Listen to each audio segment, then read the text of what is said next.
I think there are a number of things that came together last year that for me marked the next major inflection point in NATO history. So if you will, maybe we're on the edge of NATO 3.0, okay, or the third phase. Why do I say that? Well, a number of things happened last year. First of all, in late February, early March, Putin illegally seized Crimea and broke all the rules of the road, which date at least as far back as the UN Charter. So it's rather ironic today that we have both Presidents Putin and Obama just down the street from here proclaiming interest in preserving the international order and so forth. And one of the two speakers, the second, President Putin, actually is the clearest example of a major violation of the international order. So that was a little hard to get past that part of his speech this afternoon.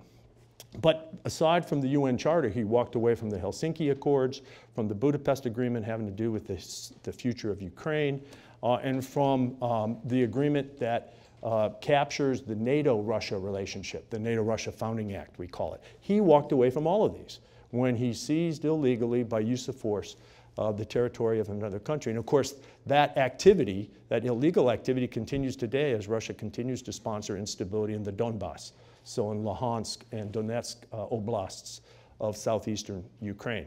So that took place last year, and I think that marks an inflection point. Single largest violation of the post-Cold War rules of the road, right? The other thing that happened last year that it puts us on this phase line, I think, is the outbreak or the breaking out of ISIS in Syria and in a major way in Iraq, with the seizing of Mosul, the second largest city in Iraq. So that happened in June of last year. Also last year, you began to see the migration flow begin into Europe from the south, from weak and failing states. Last year, the flow was 600,000 total. This year, it's 100,000 a month. So you've got that human wave that's trying to escape the turmoil and the chaos and the lack of governance across North Africa, into the Sahel, just south of North Africa, through the Levant, and as far away as Afghanistan. So you have refugees and illegal migrants all mixed together in a massive flow into Western Europe. And then finally last year, so you had all this happening last year, you also had the NATO allies, the 28 NATO allies, begin to emerge from the worldwide recession that set in 2008.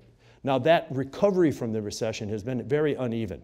And in fact, the United States is graced, if you will, with the good fortune of being at the strong end of that range of experiences. We have allies that are still very close to zero growth today. But all these things came together in 2014 when President Obama joined his 27 NATO heads of state colleagues at Wales in the UK for a summit. And they agreed that NATO was passing into its third major historical phase.